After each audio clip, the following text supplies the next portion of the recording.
എനിക്ക് എനിക്ക് ആദ്യം ജിത്തു അതിന്റെ സ്ക്രിപ്റ്റ് തന്നപ്പോൾ ഞാൻ ഇത്രയും പ്രോപ്പർ ഒരു സ്ക്രിപ്റ്റ് ഇതിനു മുമ്പ് ഞാൻ വായിച്ചിട്ടില്ല. കാര്യം അതിന് ഫുൾ ഡീറ്റെയിൽഡ് ആയിട്ടാണ് എഴുതിയിരുന്നത്. അത് വായിച്ചു കഴിഞ്ഞിട്ട് എനിക്ക് വേറെ ഒരു കൺഫ്യൂഷൻ ഇല്ല. ഇത് ഈ ക്യാരക്ടറിന്റെ മൂഡ് എന്താണ്, ഇത് അത്രയും ഡീറ്റെയിൽ ആണല്ലോ ആ സ്ക്രിപ്റ്റ്. അപ്പൊ അത് കഴിഞ്ഞിട്ട് ഈ പറഞ്ഞ പോലെ പിന്നെ ജിത്തുവായിട്ട് സംസാരിക്കുമ്പോഴും ഈ 5 മണിക്കൂറും ഈ 2 മണിക്കൂറും കഴിഞ്ഞിട്ട് ഒരു അരമണിക്കൂർ ഞാൻ ജിത്തു സംസാരിച്ച് എനിക്ക് കറക്റ്റ് ഒരു ക്ലാരിറ്റി ഇതാണ് പരിപാടി, ഇത്രയും മതി, ബാക്കി സെറ്റ് ഒന്ന് മുടിക്കാൻ എന്നുള്ളൊരു മൂടാണ്. അല്ല ഞാൻ ഈ സിനിമ ഒരു ആഘോഷമായിട്ടാണ് കണ്ടത്. കാര്യം ഈ സ്ക്രിപ്റ്റ് വായിച്ചു കഴിഞ്ഞപ്പോൾ ഓക്കെ, ഞാൻ വായിച്ചിട്ടുള്ളതിൽ ഏറ്റവും കിടില ഒരു സ്ക്രിപ്റ്റ് ഇത് അവൻ എന്നെ വെച്ച് ചെയ്യാന്ന് പറയുന്നു. അതിൽ കൂടുതൽ അപ്പൊ അത് പ്രൊഡ്യൂസർ അക്സെപ്റ്റ് ചെയ്യുന്നു. അപ്പൊ ഇത്രയും ആർട്ടിസ്റ്റുകൾ വരുന്നു.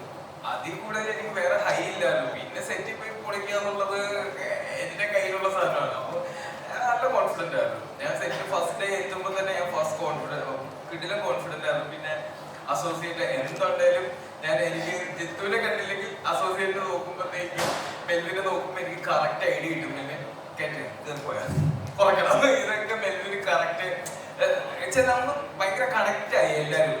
ഒരു ഫ്രണ്ട്സ് സർക്കിൾ പോലെ തന്നെയാണ്.